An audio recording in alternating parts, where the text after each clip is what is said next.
Hey Mike, how's it going? Going great, man. How's it going with you? Not too bad. It's been we're a little behind pace here. We're a little over a week. We're trying to do these once a week, but life, kids, work, all this stuff happens. So here we are. You're a little under the weather, but we're gonna say it's allergies, right? It's allergies, only allergies. Only allergies. So we're gonna disregard the coughing, and we're just gonna say, hey, Mike, put some Claritin in your body, some eye drops, and get yourself better. Okay. I apologize if I cough too much. One of these days we might be able to edit this out, but right now we're not. So And we're excited too because the next time that we do this, in lieu of everything going on with COVID, where I think we're gonna do the next one together, which is exciting. And then we've got microphones that are we're gonna be legitimate with our sound, so we're excited about that too. it's true. If we can figure out how to get it all together, yeah, it's gonna be great. We're gonna sound a lot better, that's for sure. Yes.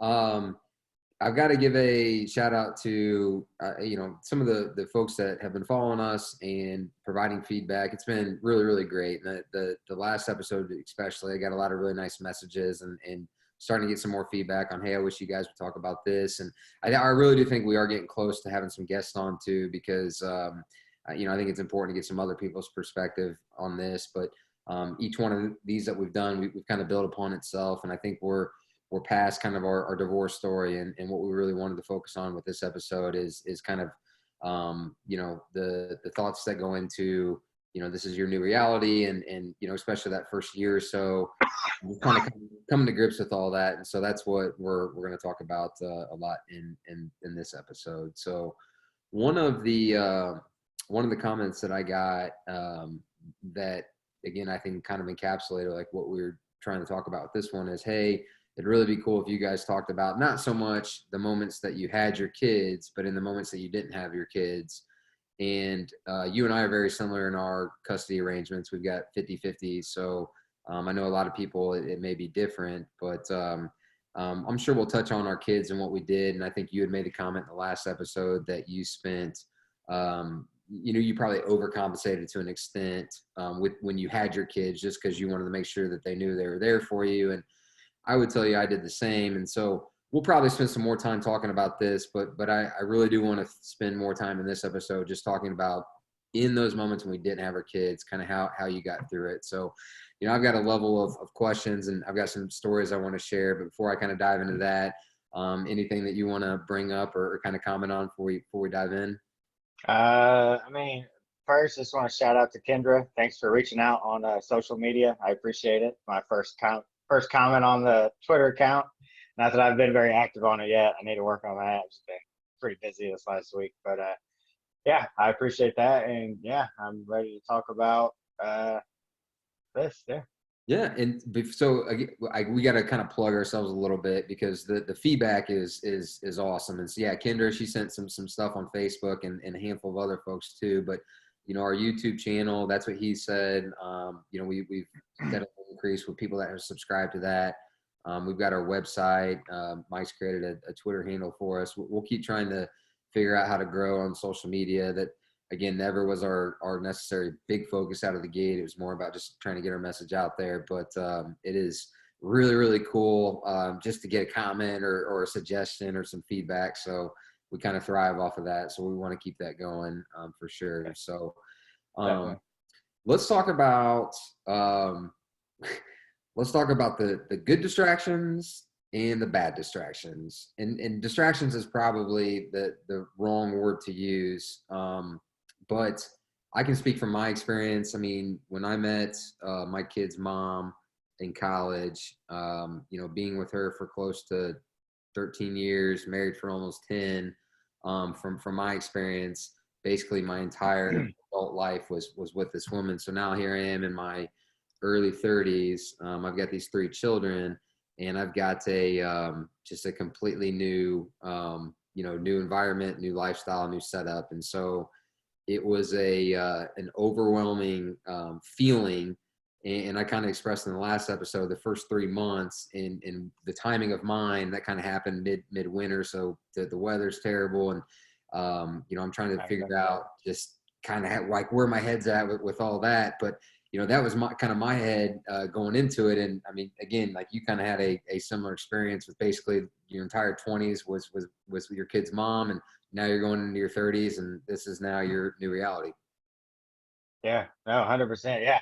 It's like there's the small portion of you that, you know, obviously you're upset and you didn't want it to happen, but there is this voice in your head that's like, wow, like you haven't been single in so many years. Like, what's it like out there now? Like, what can I take advantage of this?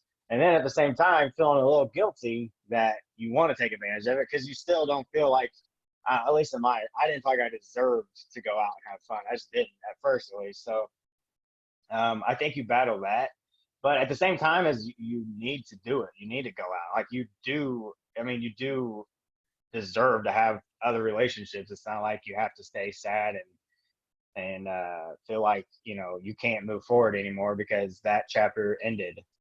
So yeah, it's an uphill battle, but yeah, I mean, I definitely dealt with the same things though. When you were trying to figure out, okay, I got to move on with my life, I've got to re-engage in hobbies and do things, was there a piece of you, because I know I felt this, was there a piece of you that felt like cheating, not cheating is the wrong word, but just you're so accustomed to having a partner in your life that you're running like, hey, I'm going to go play golf with my buddies, or I'm going to go do this or that, and now all of a sudden it's just you. Like that's been your reality for me over a decade at the time.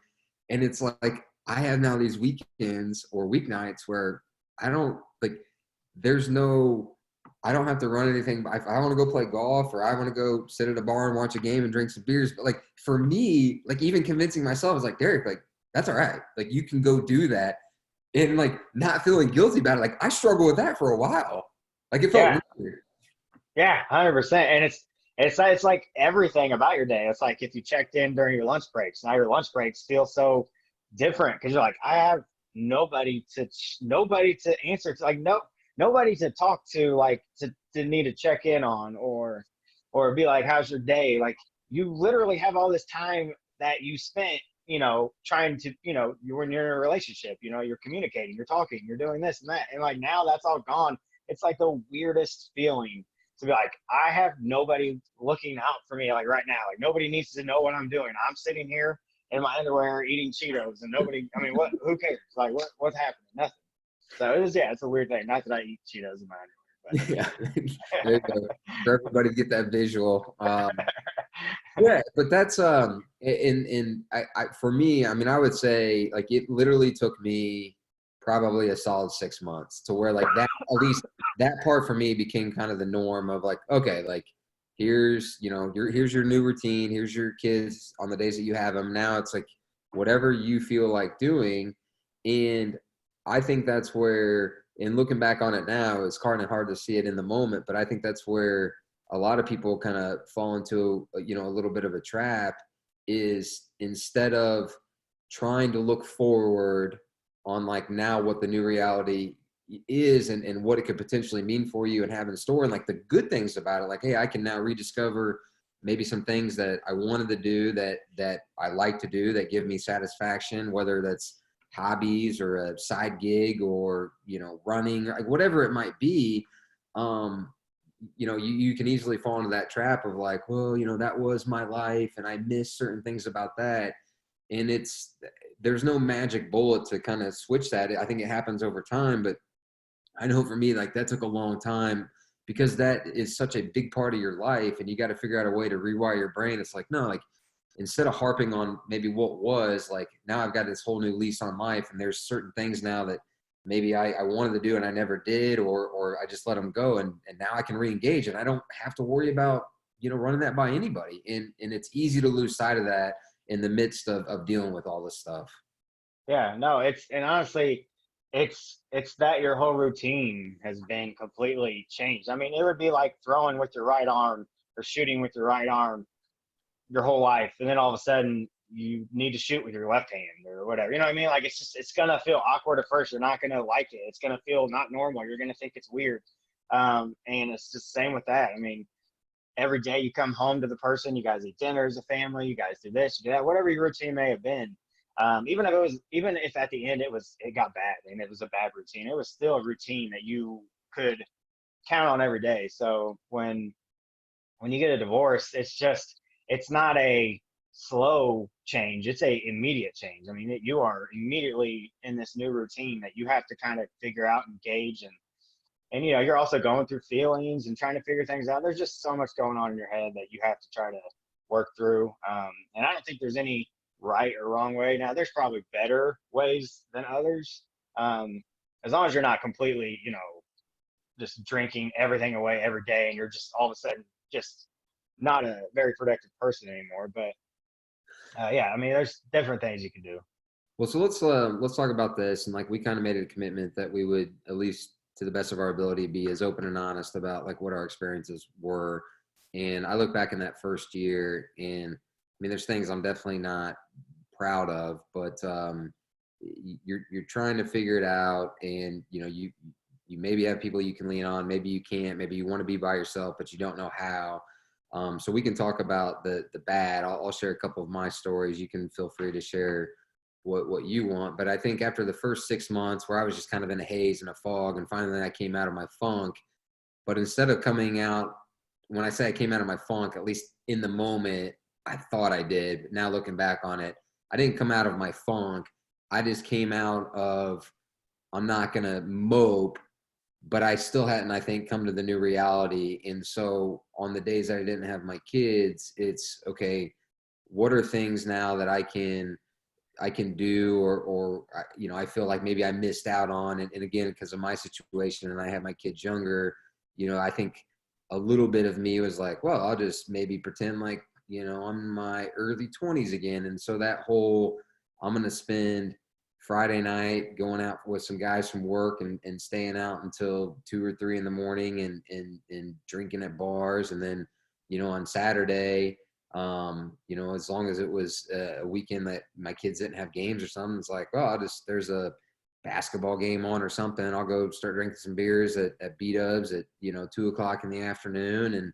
And, before you know it, the Saturday night's a repeat of Friday. And then that now spills into Sunday where, there's a Colts tailgate or something, and I'm going down there. And before I know it, it's like, man, like I just spent 3 straight days, putting alcohol in my body, like living a life that I never really truly like consistently did. Like, I mean, I was, I drank and all that stuff, but I was definitely using those moments to just mask not wanting to be by myself, because in those environments, whether it was, the Friday night with the guys I worked with, Saturday with some friends, Colts, there's this whole environment, you're just surrounded by noise and people and all that stuff. And like, I just early on didn't know how to kind of just sit in the silence and kind of work through my thoughts. And so those distraction points, I mean, for me, in those moments, I was like, man, that was an awesome weekend. But then come Sunday night and I get my kids back and like, I feel like crap. I feel like I'm not a good dad. Like, and now like, there's just now all that short-term gratification I had that weekend now kind of just crashing in on me on Sunday night. And I just feel terrible. Yeah, that's what I was getting ready to ask you. I was getting ready to ask you how you felt after the next morning when you woke up and you were hungover and you think about your night and the dumb shit you might have done. And, was it harder the next morning, or was that short-term relief good enough for you to kind of keep going? No, I mean, for me, because I'm I'm an extroverted person, and I like being around people. And so like in those moments, it's great. And it's this and it's that. And, people knew that, I was recently divorced, but a lot of those conversations didn't take place in those moments. And so like, I didn't have to, like, it was like a safe zone for me. Like I didn't have to process that stuff. I didn't really have to talk through it, like what it meant. And then when I finally would come down, Saturday or Sunday night, and I was kind of in my head and the stuff started to come back. And then, my kids are happy go lucky wanting to see me. That's when it all kind of crashing down. Like it was a mix of like, I just spent that weekend, what I felt like was trying to find newfound freedom. And it was just so irresponsible on my part, because then like the whole reality of the situation then hits that Sunday night. Like my kids are there and they're looking to me to kind of be that strong, that strong force and do that. Like, that's the whole like dichotomy of the whole thing with divorce. It's like you're trying to figure out like what this whole new world looks like for you. And then, I mean, your kids need you to be that stabilizing, force in their lives. And so like, I just remember like in those moments, like, and it's not like saying that happened like every weekend by any means, but like in those moments, like that's when it really kind of hit home for me. It's like, man, you gotta, you can't do this. Like, maybe people that didn't have kids and go through divorce, it's a different experience. But for me, I just felt like the guilt and the shame like doubled down like in those moments for me. Yeah. Oh, I definitely understand what you're saying with that. Like the guilt and shame, it just keeps carrying over. I feel like no matter what was happening with me, I just kept feeling the guilt and the shame of just everything. And honestly, I think that's why, even though I'm very extroverted and I love people just as much as you do, I really became an introvert for a while there. I mean, I didn't want any kind of person around me. I mean, like nobody. Like my kids was about all I could handle. Anybody else, it just seemed like I had to put on such a face to like not have them ask me questions, and I was exhausted at that point. Like I just couldn't do it anymore. I couldn't fake that everything was fine. So yeah. So I didn't get too many nights of those. Like there were some nights that obviously I went out and drank, and drank too much because once you're feeling that way and you start drinking, I mean, you want to just keep drinking. You want to have a little bit of relief from what you're feeling. But I mean, a couple nights of waking up, just like I asked you, and just knowing I was going to get the kids and knowing that I was going to be nowhere near 100%. The guilt I felt for doing that, and this just feeling like now I'm a bad dad on top of not being able to handle a relationship. Those nights were far and few between for me. But I will say something that I don't want to say is necessarily negative, but I probably wasn't using it in a positive way. I started, which I had never done before, obviously, was doing dating apps. And I wasn't doing dating apps to find dates really per se. I mean, I was trying to find companionship, but like it was so shallow and so not me. Like, I don't know. I think back at that time and it just makes me like cringe. I don't know. Just thinking about how I was with some of them, and I was Well, just in a bad spot. I'll touch on that in because I have some thoughts on that. And I think it's especially people that, we talked about in the last couple episodes, like you felt like a failure. I mean, to an extent, like, I mean, I did too. Like, this is all I wanted was a family, like my job, like all these things that have happened. Here you are now, like in this new reality, you feel defeated. It is natural, I think, to just, you want some level of validation from somebody, Yeah. and so dating apps is, I think that is an easy way, especially if you're just not comfortable dealing with your situation. And that's why like people who are literally days, if not weeks or a month removed from like serious long-term relationships or divorces, it's like probably why dating apps are so popular, because you get an instant gratification of like, oh, somebody swiped on me, and now I get like this little message of like, hey, what's up? Hey, handsome, like whatever it may be. And like, you need, like, there's that sense of like, oh, like, okay, like it's not that bad. Like there are people out there that like, and it's not necessarily like super healthy, especially depending on what your motives are. But I think that's why, like in and of itself, like those dating apps are so popular, Yeah. Yeah, no, definitely. Yeah, I would definitely say I was not using them in the honestly, I don't know what way they're intended to be. I think maybe I was using it the way some of them are intended to be. I don't know. But I just know, like me, how I am. Like just knowing that I was I never was like shady or anything, but I just felt like my best foot was not getting put forward on those dating apps. That's for sure. Which the quality of, people I was picking up because of that probably was, similar. So, not my proudest thing. Not that dating apps are bad. I think dating apps can be fine. The way I was using it, obviously I was not in a place. I wasn't looking for somebody to boost my ego. I kind of was just looking for it was basically an escape. It was just me trying to just not think about everything that was going on. But it really didn't work for me. I mean, I never felt any better ever after. So I started really like hammering down on myself on how I can like not think about what's going on, like give my brain a break, and then, you know, do something that actually maybe was more positive for me, um, which we could talk about. I mean, now or Yeah. whenever. Well, and that's, because I want to kind of stick on this theme of like the bad distractions, good distractions. So that's a good segue. I will tease, I think, what probably our next episode should talk about is kind of divorce, or not, but is dating kind of in this new arrangement. Because like I would, and I think you, because we've talked about this before in the past, the my opinion of what the biggest problem is with dating when you're in your 30s or 40s, you've got kids, is for whatever the reason, people cannot be like blatantly honest about where they're at. You know, you can't like the situation of, okay, here I am, like I'm 5 years or almost 5 years removed from my divorce, went through some stuff. I've had relationships post divorce. I processed, like there's a lot that's gone into just kind of where I'm at, like where my head's at.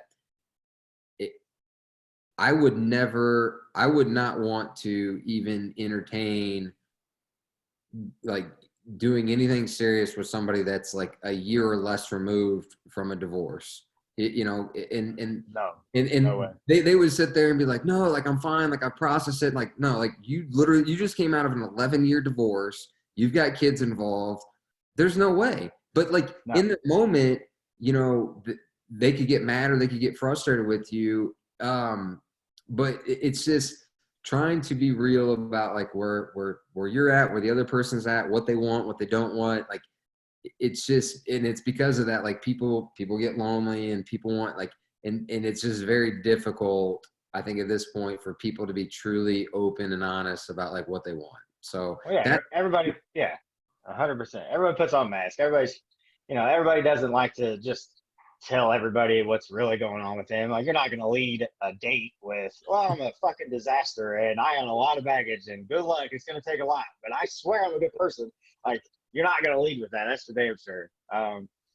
But, it took, I mean, honestly, if I want to say date, like if I'm going to use the term date, I didn't date anybody for several years after my divorce. Now, did I go out with girls? Yeah, but it's to say it was a date, in my opinion, no way. Like yeah. I just was not there. There's no way. They got none of the real me at all. See, and this is where like I'm trying to define like where we're at, like the time marking, but like this would be the point where like we need to have because this, I'm sure everybody would be like, oh, this would be a great dialogue, like to get a female perspective of somebody that has a similar background to me and you, because I feel like we could go back and forth on like this topic. And Oh, like, 100%. I mean, there's a part of like why we wanted to do this is like to have those types of conversations. So we'll get there. Like I think maybe it's next episode or the future one, but I want to talk about that. So, but before we get there, let's let's kind of transition into, like, we kind of talked about some of the bad distractions. So what are some things that you did for yourself that you felt were like, all right, I'm still maybe not all the way there, but like I know that me doing these things is good for me. Well, I'll say so. At first, like I said, I was super depressed and had just no energy and was going through all this stupid shit. Um, so at first, because I just felt like I couldn't get myself motivated, kind of, I basically escaped myself into movies and shows. Like honestly, it's as lame and as dorky as this is gonna sound, and this is for whatever reason, Harry Potter movies, I was like, oh yeah, I could just totally escape out of my life into this crazy thing. And I was so into Harry Potter during that time. It's not even funny. Like between that and Modern Family, like I completely escaped in those two shows. I don't know why. I don't know what made those shows decide those, just for whatever reason, those shows just made me feel good and not think about anything that was going on. So I would say at first I did that kind of stuff. But the problem was I was constantly thinking about everything. I was going over and over and over and over again. So I did a couple things. One, throughout this, I one day kind of just almost had an epiphany of I'm no longer taking any of these pills anymore. I'm not taking any more of these injections. I'm not doing any of this shit that I've been doing because it's not working, one, and it's not me. Like, I never needed them before. Why do I need them now? So I kind of got rid of all those things. I started working out a little bit. And then, you always had these basketball games we would play on, was it Tuesdays or Mondays? I always switched a couple times down in Franklin. And those were my escapes. I mean, like, to play in those basketball games, like, everybody was tired, and sometimes people wanted to end early, and I was like, no, let's just keep going. Like, I was ready to play forever because it made me feel just completely normal for the first time, since everything. And so I definitely, anytime there's a basketball game going on, for me, those were things that helped me. Like, I needed those kind of outlets, things that just had me focus on something that wasn't what I had going on. On top of that, though, I also learned, for myself at least, I had to give myself time to think and mope and whatever I was trying to do. Like, I would give myself a specific time and then just tell myself, like, after this time, after this hour you give yourself or whatever it was, it adjusted. Like, no more. Like, you have to let it go. You have to leave it there, and you can come back to it tomorrow if you need to. But, like, for the rest of the day, you're not going to think about it. You're not going to get upset about it. You're going to feel as normal as you can. And between that and music, and the movies and the basketball, I mean, all those things helped me. Like, I started working out to, this is going to sound weird, and I don't think I've said this on the show. I know I've talked about it with you, so I'm not sure. But so I decided all these songs that I had to keep skipping over because, like, oh, that reminds me of this. Oh, that reminds me of that. Oh, that reminds me of this. Like, I was so tired of skipping over songs. I just decided that all the songs that I couldn't stand, I made a playlist, and I worked out to them. And when I mean worked out, I mean I would do sprints. I mean, I would do anything to get all this anger and sadness and all this energy that I had. And while those songs were going on, I would let it all out. I probably looked like the biggest freaking psycho when I was doing it. But once I did it, it's kind of where I found the canal downtown. And after I would do it, like, this wasn't all one day. I mean, this was obviously spread out. And this was obviously, like, I was just like, okay, after I have these just complete emotional breakdowns while I'm working out, I would go walk the canal, and I would just not have any music. I would just walk the canal because I always find the canal peaceful. And I'm not kidding. It was the best thing I think I've done. And I still do it. I don't really have issues like that where I need it. But, like, every now and then I'll still, on a nice day, go walk down the canal by myself. It's peaceful to me. But yeah, enough of me talking. Those were my things that I did. No, it's good. I mean, I'll gloss over the whole Harry Potter thing. To each their own. I won't rag on you too much, but I mean, there's a couple of things there that you said that I think are good. I'll ask you this: when you were doing some of those things that, like, finally started you to feel good, like, for you, like, what got you over the hump of, like, no, like, I guess mentally, like, hey, no, I want to go play basketball, or like the working out, or hey, I'm going to spend an hour thinking about this. Like, how did you get over the mental hump where it's like, I shouldn't, like, this is good for me. Like, and I know the whole, like, self-care, love yourself. I mean, that is a very big, like, especially nowadays, like, and it's true, like, it's important, but, like, I think people struggle with that because even in those moments where you're doing things for yourself that, like, you enjoy, I mean, and maybe this isn't the case for all people, but, like, in some instances, like, you feel, especially if you have kids or you have other priorities, you almost kind of feel bad. You're like, like, I could be doing other stuff, or I shouldn't be this or that. Like, even that in itself, like, mentally in those moments, like, truly letting go and, like, enjoying, like, no, like, this is good. Like, I should be here. I should be doing this stuff. Like, that in itself, like, mentally to get over that roadblock is a lot of work too. It's a lot of work. It really is. And it was a gradual thing. I don't think there was anything that completely just was the hump day of my stuff. I will say the beginning of my hump was when I decided to stop taking everything. That's when I stopped feeling sorry for myself. I I had felt sorry for myself. The thing is about me is I don't think about myself in most situations. I am always trying to think of somebody else and somebody else's feelings and somebody else how they feel. It was very odd for me to even be in my emotions. Like, it's not something I did ever. So like to constantly be in them and them always be sad, it was like I just felt pathetic. Um, so the day I think I just got tired of it, and what I started realizing when I started and stop letting another thing I did too is stop thinking about everything. I would talk out loud to myself, which also I'm sure sounds crazy, but like I noticed that the thoughts in my head were always twisted and never sounded as good when I said things out loud. They make so much more sense. Like I didn't in my head, I can make stuff make sense that was so stupid when I said it out loud. And I was just like, you know what? Like, stop feeling sorry for yourself. Like, and also what I realized too is like my kids need me to be like on top of my game. They don't need this like shitty, mopey, whatever, like, you know, putting on a face for them. But like, I'm not bettering myself. I'm not making myself better for them. Like, they're going to grow up and see their dad sitting here moping like a baby. So, honestly, I just think it was a combination of time, um, you know, just realizing that, you know, and honestly, the more physical I felt better, the more mental I started feeling better. It was just like a combination thing. I got like in the best shape of my life right afterwards. Not right afterwards. It was a little while. Like I said, I had a long process of just being down.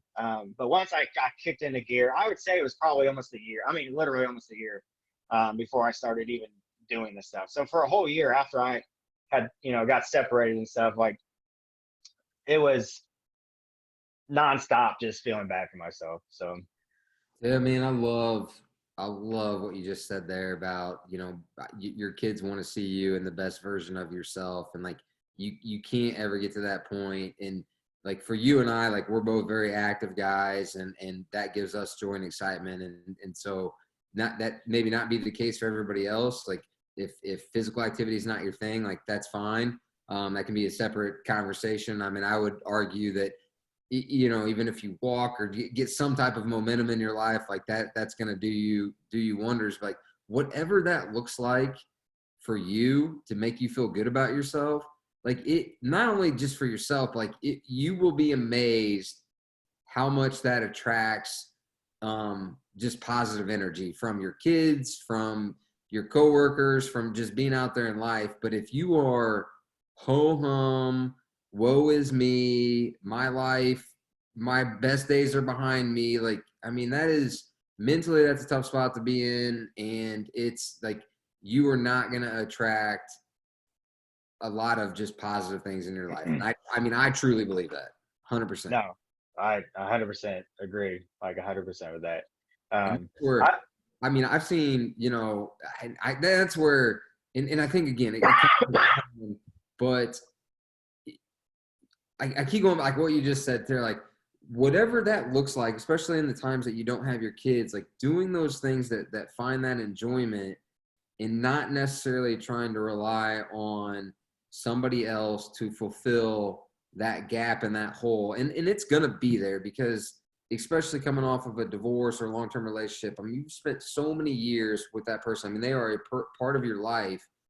But if you just continue to ruminate about that versus trying to find positive things that you enjoy that can ultimately build you up for something better, like you're always just going to be, you know, lacking. And so like I see some of these, you know, whether it's online, these social media posts or through conversations where, you know, that person did me dirty or I just can't get over them or whatever. Or like, I just can't wait to find the person that like fulfills me.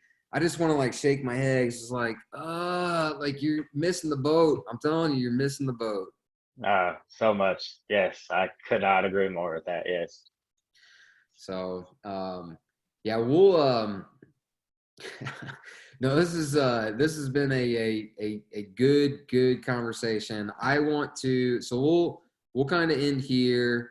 We'll set the stage. I do want to talk about, like the dating stuff. I think is the next thing. I'll be interested to see what some of the feedback is from this particular episode.